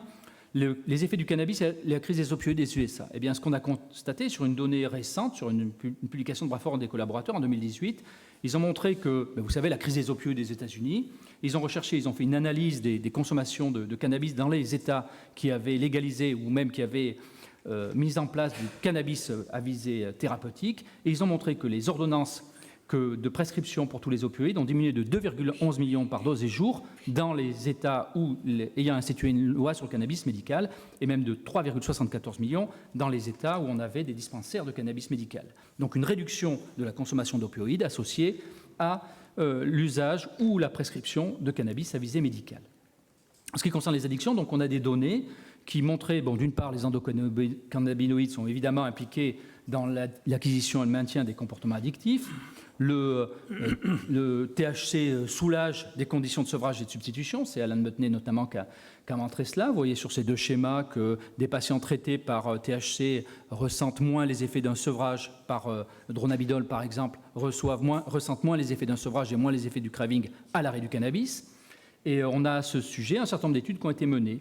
Et c'est Marshall et Prudhomme qui ont mené des revues de la littérature sur le sujet, si ça vous intéresse. 3 études qu'on peut citer, Levin et collaborateurs. Là, je vous cite les études randomisées contrôlées, donc les études sérieuses, impact important. Il y a peu de patients, mais en tout cas, elles sont des études solides, en double aveugle. Eh bien, elles montrent que le dronabidol pourrait permettre la diminution des effets de sevrage, comme ça a été fait dans l'étude de Levin, qu'on a également le nabixinol qui a pu montrer des diminutions des effets de sevrage. Globalement, les études ne montrent pas un maintien de l'abstinence ou une réduction du temps de rechute. La rechute est identique pour les patients traités par ces substances que les patients traités par placebo. Donc, le cannabis à visée thérapeutique peut être utilisé pour diminuer les effets de sevrage, mais ne sera pas forcément utile pour ralentir ou diminuer le risque de rechute. En ce qui concerne les troubles anxieux, il y a une revue de Whiting et collaborateurs que je vous recommande sur la question des troubles anxieux et la prescription et les recherches sur les cannabinoïdes. Et il y a un certain nombre d'études. Il y a une seule étude qui est citée par ces auteurs, c'est Bergamaschi et collaborateurs, en 2011, qui ont pris des patients qui présentaient un trouble anxieux généralisé en situation d'exposition au public et qui leur ont montré que dans cette situation d'exposition, la prise de cannabidiol pouvait diminuer l'anxiété ressentie par les patients. Les autres données sur l'anxiété sont des données qui sont dans des études sur la douleur. et on voit un certain effet du cannabis associé dans les traitements de la douleur pour diminuer l'anxiété associée à la douleur. On peut dire que dans les troubles anxieux, le cannabis pourrait avoir un effet positif à court terme. Évidemment, un trouble anxieux important, je le citais tout à l'heure, c'est le syndrome de stress post-traumatique. Syndrome de stress post-traumatique, hyperréaction de peur extrêmement aiguë, saturation d'une image mentale qui revient sans arrêt, avec des cauchemars notamment, des émotions très importantes, des données concernant des case reports sur l'utilisation du cannabis dans le traitement du syndrome de stress post-traumatique. Une étude contrôlée de Jetli et collaborateurs en 2015 sur des militaires canadiens qui ont montré une diminution des cauchemars et de l'état clinique des patients qui étaient améliorés sous traitement par Nabilon. Donc l'intérêt de l'utilisation, ce que font même les soldats, ils prennent du cannabis pour diminuer leurs cauchemars et la sidération de peur qui existe de façon régulière pour se soulager. Un certain nombre de données, et dans cette étude, vous voyez une réduction de la CAPS notamment, qui est une échelle d'évaluation du syndrome de stress post-traumatique. Toujours, Whiting et collaborateurs nous proposent des données sur la dépression. Alors sur la dépression, il n'y a pas grand-chose, si ce n'est que le cannabis à forte dose accélérerait des symptômes thymiques. Donc le cannabis n'est pas une bonne voie, si je puis dire, autant cannabidiol que THC, dans le traitement des troubles thymiques. C'est une bonne voie, évidemment, enfin en tout cas c'est une voie avec des données intéressantes dans le traitement des pathologies mentales comme la schizophrénie. Et je reviens et je reboucle sur nos patients qui sont des consommateurs de cannabis. Chez ces patients, dans ces données, on a plusieurs revues de la littérature, un case report historique dans les années 90 qui montre l'intérêt de l'utilisation de ce type de traitement chez un patient souffrant de schizophrénie, des études en double aveugle et une récente, publiée en 2018 par McGeer et collaborateurs, chez des patients souffrant de schizophrénie en thérapie add-on. Ça veut dire qu'on a rajouté, aux patients qui souffraient de schizophrénie du cannabidiol à leur traitement habituel. On a montré qu'on avait une amélioration à la PANSS. La PANSS, c'est quoi? C'est une échelle de schizophrénie qui montre les symptômes de la schizophrénie, qu'ils soient généraux ou négatifs ou positifs. Et ça a montré une réduction de ces symptômes grâce à l'ajout chez ces patients de cannabidiol versus placebo. Donc l'intérêt de l'utilisation du cannabis à visée thérapeutique chez les patients souffrant de schizophrénie. Il y a des évidences sur l'hypothèse éthiopathogénique, pas trop le temps de rentrer dans les détails évidemment, de l'intérêt, et notamment en particulier du cannabidiol dans le traitement de la schizophrénie. Il y a des études là-dessus, notamment par le fait que le cannabidiol, c'est pas tant son effet sur le récepteur CB1, CB2, enfin CB1 au niveau du système nerveux central que vous connaissez, qui sont les lieux électifs d'action du cannabis dans le cerveau, mais c'est plutôt pour des actions sur la recapture de l'anandamine, et notamment sur des aspects de ligands qu'aurait le cannabidiol sur les récepteurs 5-HT1A et 5-HT2A, et on sait l'implication de ces récepteurs dans l'éthiopathogénie supposée de la schizophrénie. Et c'est déjà Jardy et collaborateurs qui avaient été à l'origine du premier case report, qui vont proposer en 2012 l'idée que l'augmentation de l'anandamide pouvait être favoriser l'augmentation de l'activité glutamatergique au niveau du cortex préfrontal, ralentir un freinage GABAergique au niveau sous-cortical pour évidemment rebalancer. Vous savez, la schizophrénie, c'est une maladie cortico-sous-corticale où le cortex s'épuise et c'est le sous-cortex qui finalement prend le dessus. Et là, on renverse du fait de cet accident de cannabidiol, on renforce l'effet cortical où les patients peuvent de nouveau reprendre le dessus. Alors, je vais terminer. L'idée pour nos patients, c'est comment on les accompagne.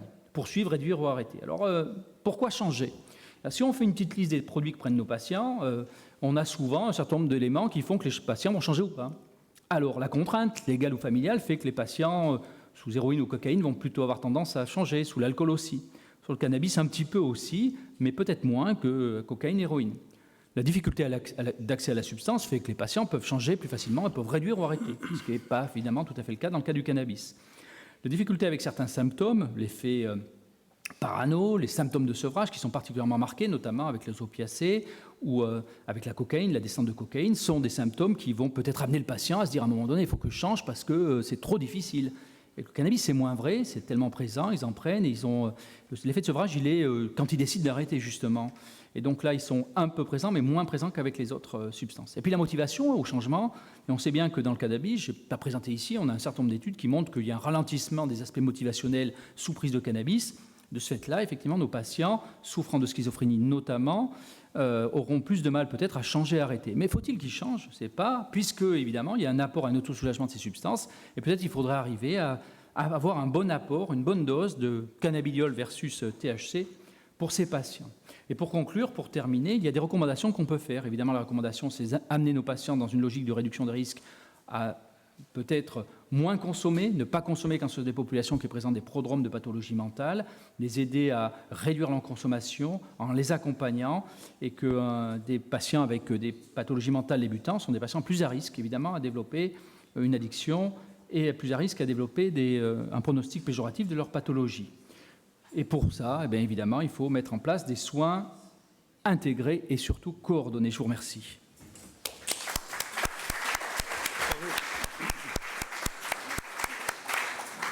Merci, Monsieur Brousse, pour cette présentation très riche en données cliniques et qui s'articule parfaitement avec ce qui suit, c'est-à-dire la présentation de Margaret Hannay, recherche contrôlée contre placebo sur le cannabinoïde médical et ses constituants.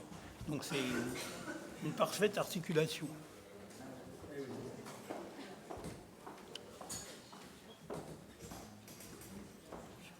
Merci. Super. Je suis désolée. I'm going to speak in English now. I'll be the only one. Je suis la seule ici, mais je vais parler anglais, je ne peux pas parler français. Je voudrais vous parler de certaines des définitions de politique sur le cannabis. Donc, j'espère être cohérente. J'ai compris 80%. Donc, j'espère que cela va être cohérent. Il y a 4 études que nous avons faites, des études de placebo pour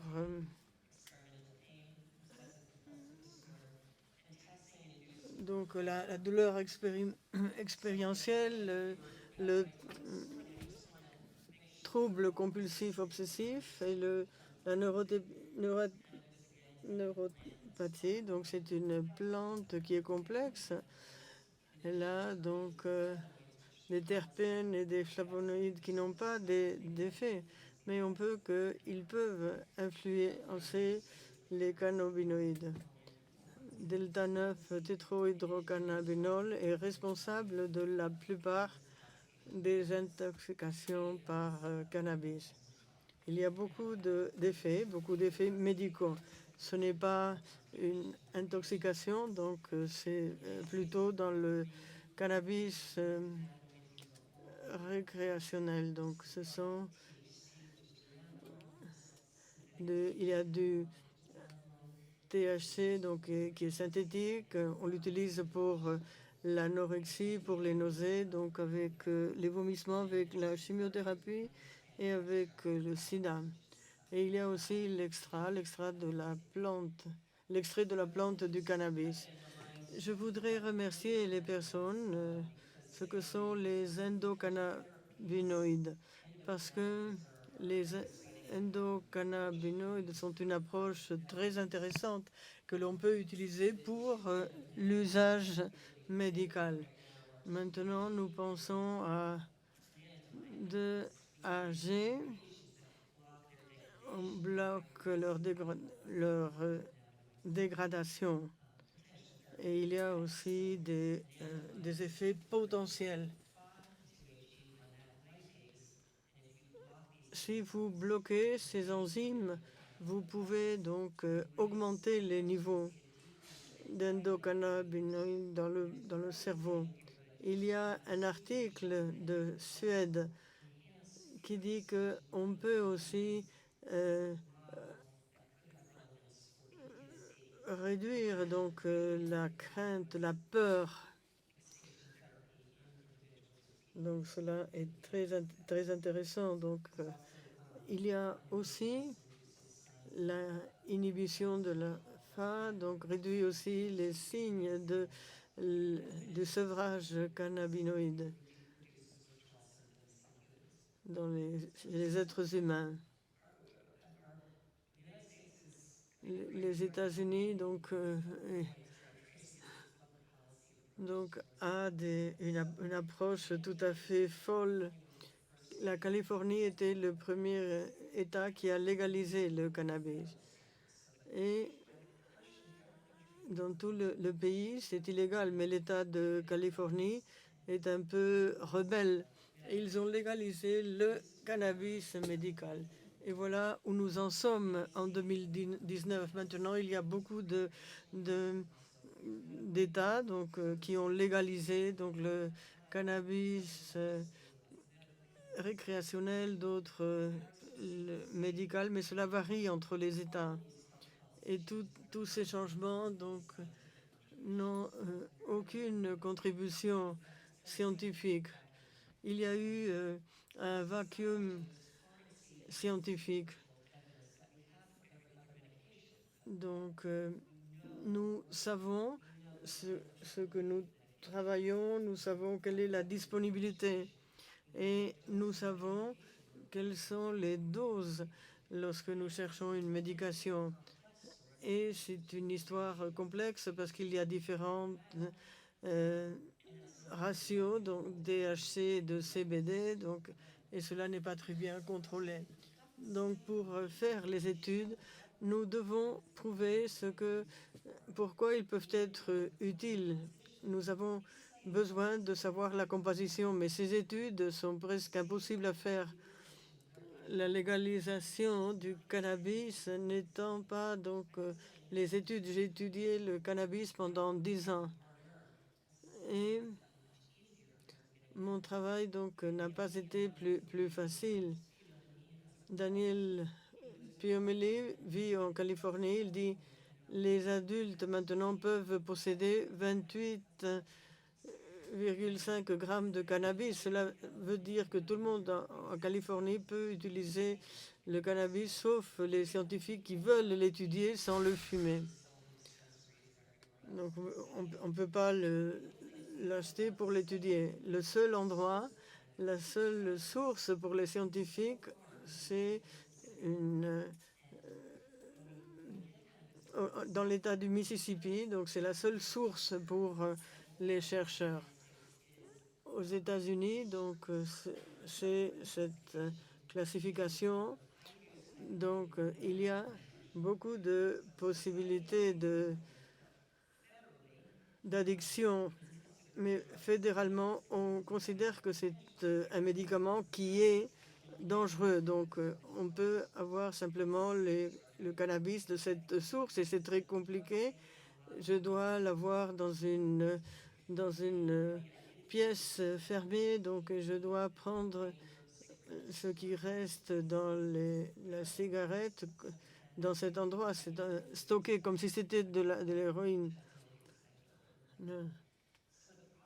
Le problème, c'est avec cette classification, nous ne pouvons pas faire les études qui sont nécessaires, qui sont des études contrôlées de placebo. Parce qu'on peut seulement avoir le cannabis dans les laboratoires. Et je crois que cela rend très difficile les choses. Donc, ce n'est pas testé sur le point de vue pharmaceutique et il n'a pas en plus des standards comme l'alcool. Donc, personne ne fait le suivi parce que ce n'est pas légal si vous l'achetez par Internet. Donc, le bénéfice médical, c'est un peu suite un peu le marché, moi je crois, au potentiel pour certaines indications, mais c'est très déconcertant. Donc, on voit des personnes qui font de l'argent avec le cannabis. Mais c'est une époque très intéressante pour utiliser le cannabis. Et si je pouvais faire les révisions qui ont été faites, on voit jusqu'à la synapsis, jusqu'à l'épidémiologie. Donc, on voit tout ce que l'on a vu. Donc, cela joue un rôle très important donc, dans le développement du cerveau. Mais je vais maintenant vous montrer ce que nous faisons maintenant. Cela peut donc vous pouvez maintenant aussi acheter du cannabinoïde pour votre chien, donc cela peut guérir beaucoup de choses. Et lorsque vous voyez toutes les indications pour lesquelles on a approuvé, donc il y a 51 indications qui varient entre les États. Au New Jersey, vous pouvez traiter l'anxiété, et donc à New York, c'est pour la douleur. Donc imaginez un peu ce qui se passerait donc pour d'autres choses. Donc les gens votent. Cela n'est pas basé sur des données. Quel autre médicament traite toutes les maladies? Évidemment, nous avons besoin de preuves. L'Académie nationale des sciences a fait une révision globale de la littérature. Quelles sont les études qui ont été faites? Quelles sont les qualités? Qu'est-ce que nous pouvons conclure maintenant, étant donné les contraintes que j'ai expliquées pour faire de bonnes études sur le cannabis? Donc, on voit un peu les effets pour la santé. Et il y a des preuves. Les cannabis et les cannabinoïdes sont efficaces pour les vomissements, les nausées provoquées par la chimiothérapie, donc la spasticité, donc indiquée par les patients, et la douleur chronique. Et ici, dans votre présentation, donc je crois que c'est cohérent avec ce que la France a approuvé comme soins palliatifs. Je voudrais décrire rapidement les études que nous avons faites dans notre laboratoire, parce que j'ai toutes les régulations, donc le placebo et le cannabis. Je crois que je peux donc aborder les questions de façon très contrôlée. Donc il y a 4 groupes et la neuropathie donc provoquée par le taxane, le Taxol. Donc ici, lorsque nous avons fait cette étude, c'était anecdotique. On disait que le dronabinol ne fonctionnait pas, qu'il fallait fumer du cannabis. Ce n'était pas basé sur des données. Je voulais savoir si cela était vrai. Nous avons fait une étude pour voir la tolérabilité, l'efficacité du cannabis fumé et du dronabinol oral dans des participants avec le VIH. Et on a pu ainsi donc les comparer, on a pu voir quels étaient les effets attendus. Nous avons pu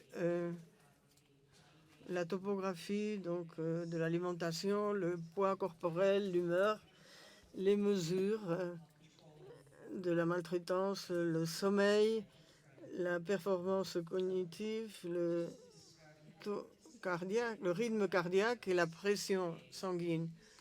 Nous avons fait tous les jours, donc il y avait des personnes qui fumaient 4 fois par jour et ils prenaient des comprimés. Et la plupart du temps, c'était des placebos pour les 4 premiers jours en laboratoire. Il avait le cannabis, le placebo et les comprimés. Donc ici, on peut avoir une idée. Il fumait, donc il recevait le dronabinol et il y en avait un seul qui était actif. Ensuite, nous avons changé donc la dose de dronabinol et j'ai donné le dronabinol 1 heure avant le cannabis. Ils pouvaient penser que c'était le cannabis leur était administré. Nous avons fait tout cela et pendant 16 jours. Si Donc ici, nous avons donc, la consommation de calories.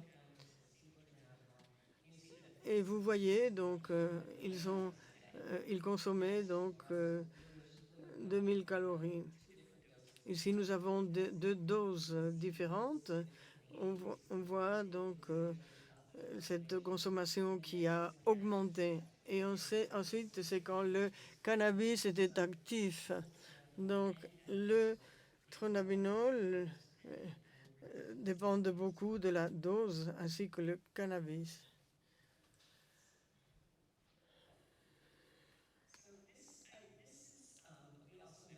Nous avons vu quels étaient les effets. Les effets donc, de la toxicomanie. Donc ici, on avait les gens qui prenaient des capsules placebo. Ils fumaient aussi du cannabis. Et nous avons sur une échelle 30 avaient donc un bon effet de la drogue. Ils ne savaient pas s'ils avaient un composant actif. Nous avons vu donc une augmentation importante.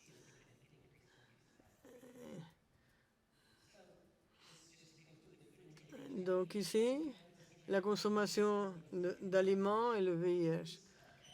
Donc le cannabis et le dronabinol augmentaient la consommation de calories, mais il n'y a pas de preuves sur la détresse GI.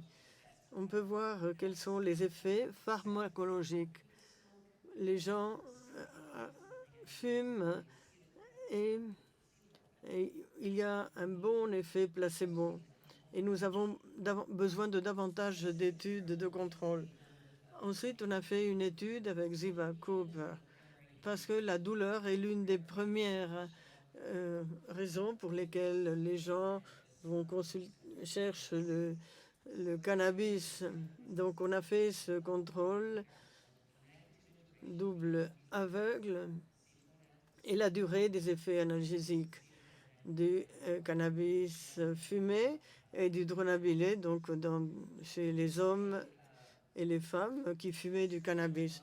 Et nous avons fait donc, on a vu donc ceux qui avaient de la douleur et il y avait différents niveaux. Donc il y avait des participants qui mettaient leurs mains dans de l'eau très froide et ils disaient donc quand est-ce que ils sentaient de la douleur. C'est une mesure du seuil de la tolérance et de la douleur. Ici, on voit donc l'effet du cannabis donc, en ce qui concerne le seuil de la douleur.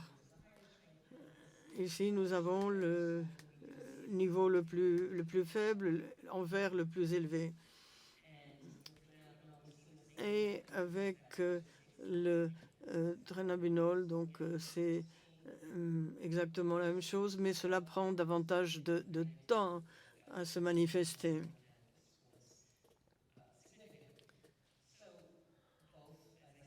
Comme j'ai dit, les deux avaient une dimension comparable, mais seulement on avait donc cet effet induit par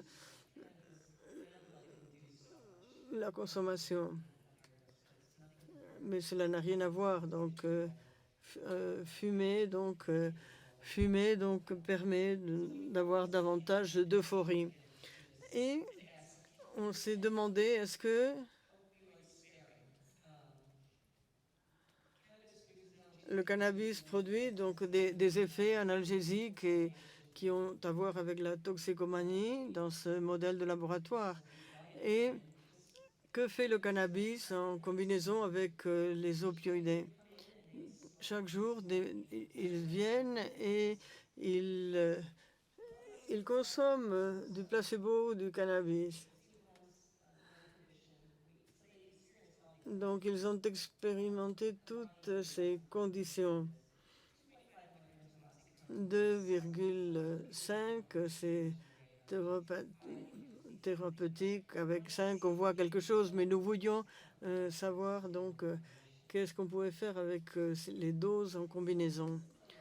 Donc ici, nous avons le placebo en rose, on a le oxy tout seul, le cannabis tout seul, et quand on les combine, on voit donc une analgésie importante. Avec une dose plus élevée, il y avait une analgésie donc, et le cannabis tendait à la diminuer. Lorsque vous voyez donc les effets subjectifs, aussi on voit la différence. Donc le cannabis seul réduit la douleur expérimentale et augmente les effets analgésiques des doses sous-thérapeutiques de l'oxycontin. Donc ici, nous sommes en train de pousser tout cela donc, pour voir les ratios. Je vais vous parler aussi d'une des maladies psychiatriques. Les agonistes de CB1 et les inhibiteurs de FA facilitent l'apprentissage de la suppression de la peur. Nous avons fait donc avec le Nabilon. On l'a maintenu pendant 4 semaines. On aurait pu donner du Nabilon tout seul ou bien combiner avec l'exposition et la thérapie de prévention à la réponse. Donc, vous pouvez réduire les symptômes de façon significative si vous donnez une thérapie d'exposition. Donc, ils peuvent diminuer cette réponse. Est-ce que on peut donc on a comparé donc ces personnes qui avaient l'exposition toute seule et nous avons trouvé qu'il y avait une amélioration importante. Ici, le Nabilon tout seul ne fonctionnait pas. Donc cela ne facilite pas le cannabis, n'améliore pas les symptômes de l'OCD.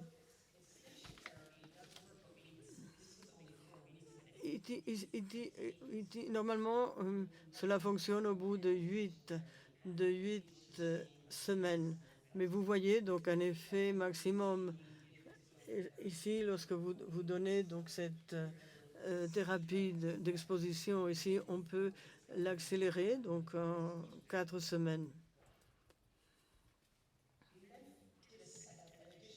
Ensuite, nous avons fait une étude. Donc, il y avait sur les symptômes, c'était une autre question. Les gens donc sont venus plusieurs fois. Ils ont signé donc du cannabis, le placebo, c'était du HCB, donc avec beaucoup de CBD. Ici, nous n'avons vu aucun effet sur les symptômes répliqués. En fait, nous avons vu que les gens qui étaient... Ici, c'est difficile, mais pendant la journée, donc après avoir fumé avec le placebo, les taux d'angoisse, d'anxiété diminuaient. Mais ceux qui avaient fumé du THC, on pense que c'est un anxiolyte, mais cela dépend beaucoup de la maladie. Donc il y a des effets psychotropiques sur le diagnostic. Beaucoup de gens, même à faible dose, cela peut produire de l'anxiété. Donc il n'y avait aucun effet anxiolytique. Ici, c'est une étude que nous venons de commencer. Donc, c'est la douleur provoquée par le taxane. C'est quelque chose qui se passe dans plus de 65% des patients traités pour un cancer du sein. Donc, ils ont beaucoup de problèmes avec cette thérapie.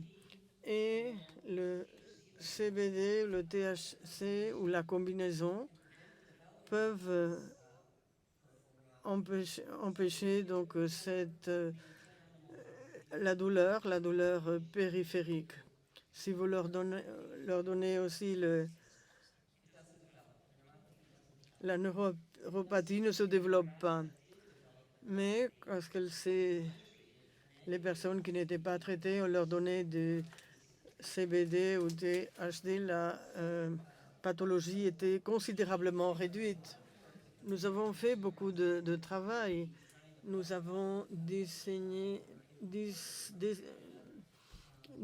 donc nous avons conçu donc cet essai clinique. La FDA aime ce produit parce que il a été bien préparé et il a été essayé de façon efficace.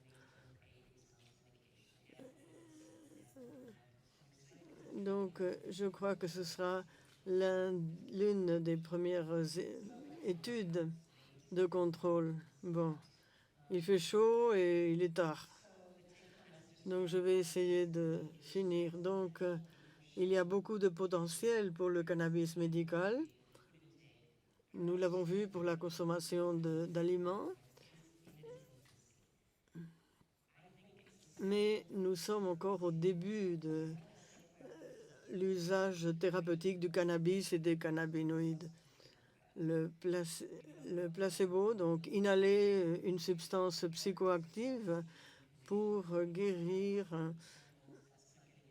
toute une série de douleurs, a la probabilité de produire un effet placebo puissant. Il y a beaucoup de choses que nous ne savons pas encore. Je n'ai pas eu le temps d'en parler, mais il y a aussi des différences. Les femmes manifestent moins d'analgésie, mais par contre plus d'effets liés à la toxicomanie. Bon, ici c'est en gris, mais la commercialisation de ces bénéfices médicaux du cannabis devrait être revue avec un scepticisme plus sain. Donc, il faut que nous devons ouvrir l'opportunité de ouvrir le cannabis et les cannabinoïdes. Il faudrait que nous ayons des données. Nous avons besoin de davantage d'outils. Et cela est important. Il y a beaucoup de choses ici à explorer. Voilà. Je remercie mes collègues et je remercie Naïda. Merci. Thank you, Dr. Hane. So, les différentes présentations sont maintenant ouvertes à la discussion. Merci bien. Donc, dans l'ordre, nous avons eu le plaisir d'écouter Marie-Geoffrey Roustid, ensuite Nicolas Authier, Georges Brousse, et puis pour finir, Margaret Hane. Est-ce que vous avez des questions, des observations? Il y a un micro qui circule. Il y a un monsieur qui a levé la main, au fond. Présentez-vous avant de poser la question ou bien l'observation. Merci bien. Je ne parle pas bien français, so my question is going to be in English, of course. Thank you very much. Merci, Dr. Hens, pour votre présentation. Donc, je travaille avec les toxicomanes adolescents. Il y a des commentaires qui sont intéressants pour l'OCDE. Est-ce que, pour l'OCDE, est-ce qu'on pourrait attribuer les résultats au fait que les gens n'ont plus d'inhibition? C'est la même chose. Ils ont moins de compulsions et obsessions. Cela pourrait être l'une des options, je crois.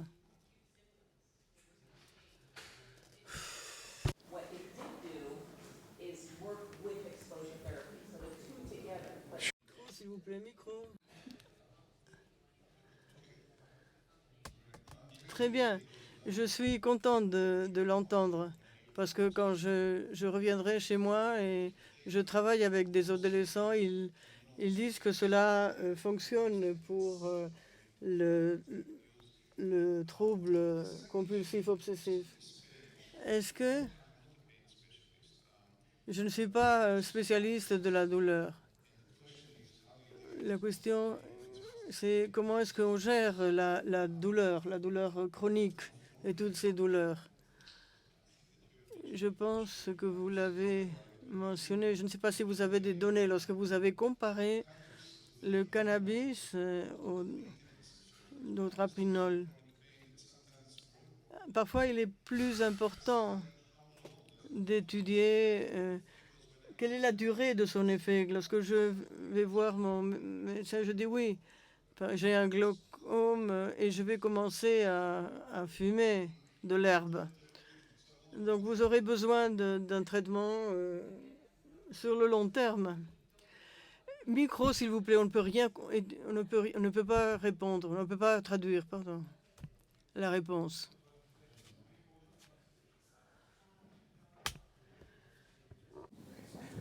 OK. Sorry. Non. La question, quels sont les effets, donc les effets sur la douleur. Et c'est une très bonne étude. Dans mon étude, j'ai vu un modèle. Nous n'avons pas étudié une population atteinte de douleur. Ce sont des questions difficiles. Nous espérons que les études qui seront faites sur les douleurs neuropathiques nous donneront davantage de détails.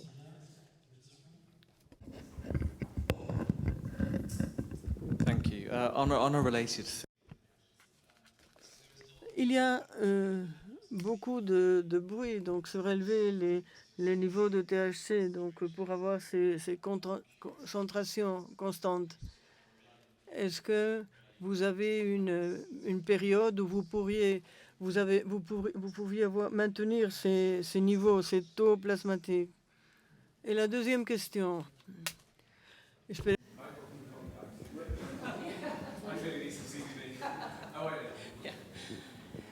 So you said that there was noise about building. Yes. Donc, il a dit qu'il y a la rumeur d'augmenter les niveaux de CBD. Nous, on est en train d'étudier les effets aigus du CBD. Et c'est intéressant, avec les effets du CBD fumé. Pour le CBD oral, il n'y a pas tellement d'effets, mais vraiment pour le CBD qui est fumé, oui. Et il y a un effet qui est assez intéressant. Mais c'est vrai, vous avez raison. C'est vrai que au niveau des études que l'on fait, eh bien, c'est vrai que c'est limité parce que, bon, il n'y a pas non plus trop de durée de vie de ce CBD. Si, madame.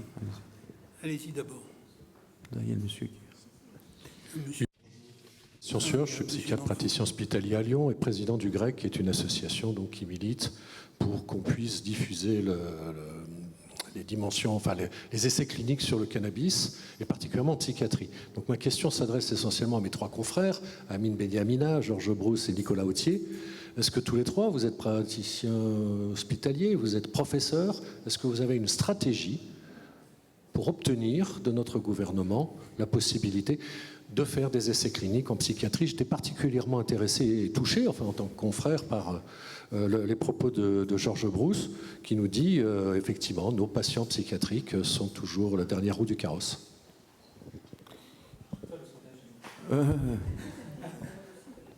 La stratégie, alors là je prends ma casquette du président de la Fédération française d'addictologie et accessoirement chercheur dans le domaine. Depuis que j'ai découvert les possibilités du cannabis thérapeutique, ça fait quelques années, et évidemment la science répliquée montre que c'est un produit c'est une molécule qui est diabolisée forcément, qui a un statut particulier dans la vox populi et l'imaginaire collectif, et que c'est très souvent cet aspect et qui emporte l'adhésion et les décisions politiques, parce que c'est une décision politique, hein, c'est pas une décision scientifique. Si elle était scientifique, ça fait longtemps qu'on le prescrirait et qu'on soulagerait et que peut-être on explorerait des territoires nouveaux. Je pense qu'il faut répéter et de manière claire ce que vous faites dans le CREC, les éléments évidents, La science, la vraie, est répliquée, telle qu'on a vu, telle que Georges a montré dans sa revue littérature. Il y en a d'autres, évidemment.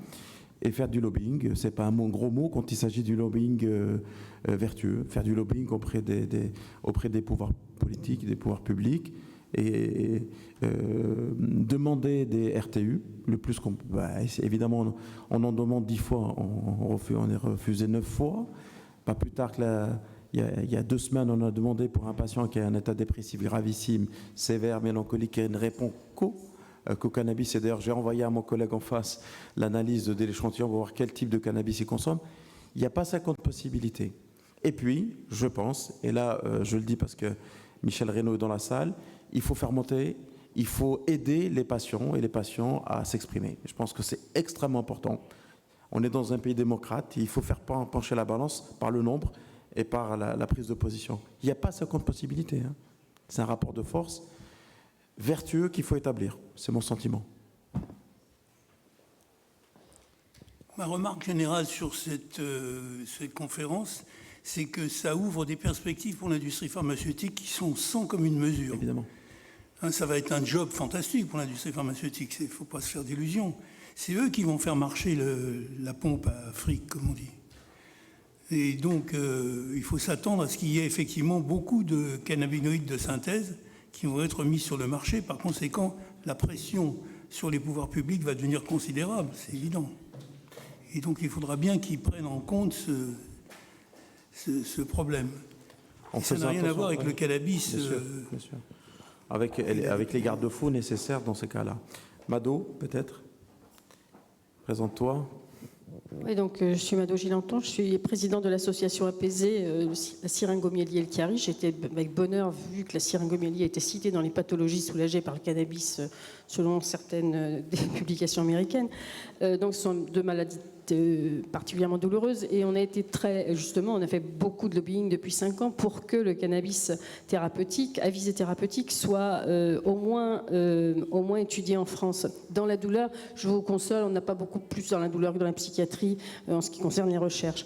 Ce que vient de dire M. Roch est important, c'est-à-dire qu'il ne faudrait pas confondre cannabis synthétique et cannabis médical plante, parce que les effets, en tout cas vu des patients, sont complètement différents.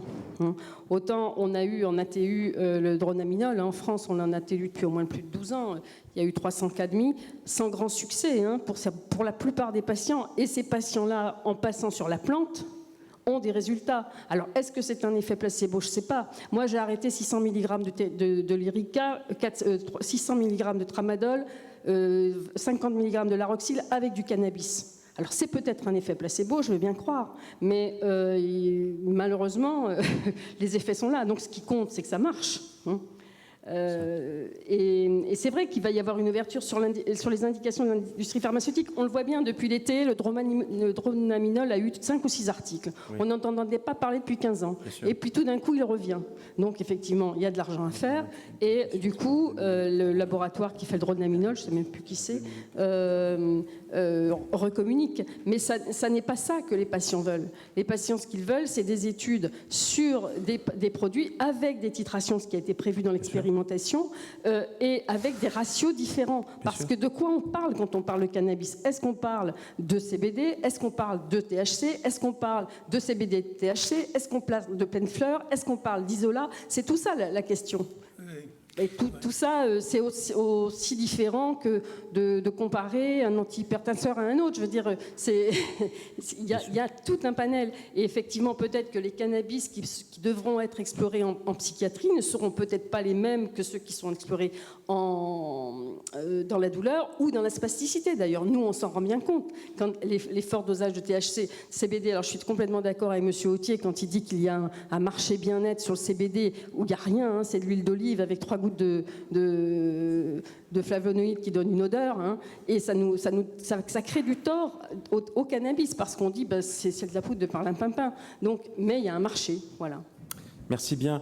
On arrive à... C'est vrai qu'on a laissé la place aux orateurs, notamment nos collègues qui viennent des États-Unis.